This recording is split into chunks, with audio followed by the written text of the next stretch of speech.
I'm for exceptions. Ronald Reagan was for exceptions, for the life of the mother, rape and incest. I was able to do something that nobody thought was possible, get it back to the states.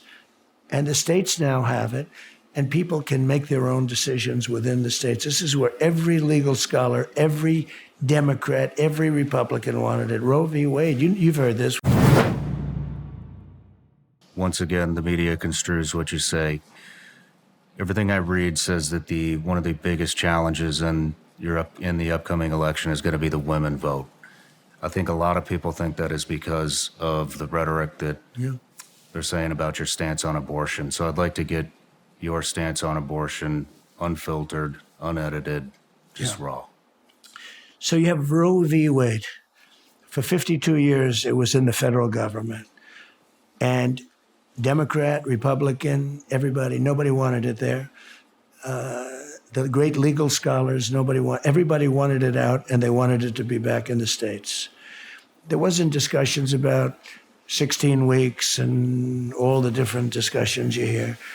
It was just, it had to be out. It had to be a states thing. And I'm for exceptions. Ronald Reagan was for exceptions, for the life of the mother, rape and incest. And most people now most Republicans are for exceptions, the exception, in other words, the exception.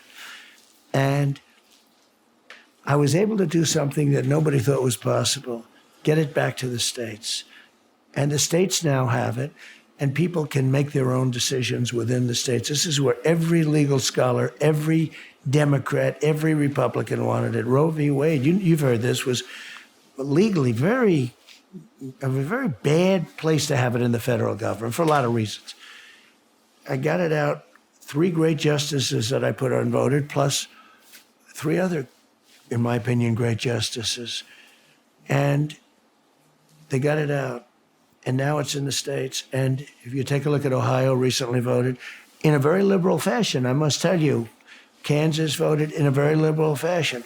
But some will be more liberal and some will be perhaps more conservative, meaning. And you're going to have a thing that was ripping our country apart. Roe v. Wade was ripping our country apart. And it's now being settled at the state level. And a lot of people are praising it. A lot of great lawmakers are praising it. And it's working out. And states they're coming up with negotiations, and they're doing it. And there are a lot of reasons why this is the right way to do it. But Roe v. Wade was always considered to be something that just shouldn't be there in the federal government. And now it's all working out. If you look at what's happening and all of these votes that have been taken, and others are being taken, Florida's being voted on now, it's all happening. And it's very interesting. You're going to have something that was tearing our country apart for years. This is all they talked about, Roe v. Wade. And it's going to be done by the states. And that's what's happening right now. And basically the people are going to be voting on it. And that issue has become a much smaller issue since this has originally happened, when everyone said, you're taking away the right to abortion. Okay, now, as far as women are concerned, I think they like me. You know why they like me? Because I'm going to give them safety and security. I'm going to give them safety at the border. We're going to have a closed border. We had very few people. I had the record. I wish I had it. I have the graph, my all-time favorite graph, because this is when I turned over. When I turned over to say, let me see the graph, I turned over. This was a graph on immigration. But when I made that right turn, the bullet came and it whacked my ear. But it was only my ear. And it was a bloody mess, I never realized, they told me at the hospital, I said, why so much blood? They say when the ear gets hit, it's the bloodiest part of the body. I didn't know that. Because of cartilage. The doctor gave me a little lesson in medicine, which I don't know if I wanted a lesson at that particular time, but I was bleeding pretty badly. But I did say, why so much? And the ear, I don't know if you've ever heard that, but it's, you get hit other places, you don't bleed as much. So, but I turned to the right to look at the chart, and if I didn't turn to the right, very strongly, you saw that, I was looking and went this way.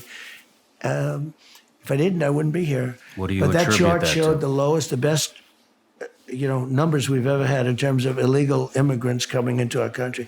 And by the way, I want people to come into our country. We need it for labor for a lot of reasons, but I want them to come in legally. I don't want to take the prisoners. I don't want to take gang members. I don't want to take people that are going to be nothing but trouble.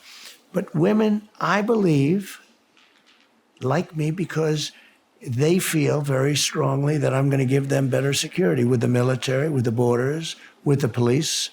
I have the endorsement of almost every major police group in the United States right now. I have one last question. I think that one of the biggest problems within the country is the distrust in the United States government. I'm one of them. I have zero trust in any government agencies. I have zero trust in our Congress and our Senate, anything. We have a government that's not functioning right now. Yeah. How are you going to gain the trust back of the American people within the government? And are we going to see anybody held accountable? Yeah. The answer is yes on the second. They're going to be held accountable. They've got to be held accountable. What they're doing, they're destroying this country. They're crooked people. They're dishonest people. They're going to be held accountable. But what I find is, so when I came to Washington, I won an election that everybody said, they thought I was just going to have some fun. Everyone said, he's got too good a life. I did. I had the greatest life. I went from that to having bullets shot at me, okay? I had the greatest life. And they said, would you do it again? I said, without question, because we're going to save the country. It's much more important than I had a good life. A lot of people have a good life. It's like not the same thing. We're going to make America great again. Literally, we're going to make America greater than ever before. If we don't do it this time, we'll never be able to do it. It'll be too late. It'll be too far gone. But we're going to have great people. When I came in originally, I didn't know anybody in Washington. I was only there 17 times. You may have heard me say this. I never stayed over. I built a hotel on Pennsylvania Avenue, which was a great hotel and very successful, and then sold it. And then what happened is I didn't really know anybody in Washington. I was a New York person. I wasn't like a Washington, D.C. person. And all of a sudden, I'm president, and I'm driving down Pennsylvania Avenue with more police and motorcycles and military than I've ever seen before in my life. I said to my wife, do you believe this? I'm president. But I didn't know anybody in Washington. And I had to rely on people to give me names. And many were really good. I mean, Bob Lighthizer, I had great trade people. I had some great people. But I also picked people that, in retrospect, I wouldn't have picked.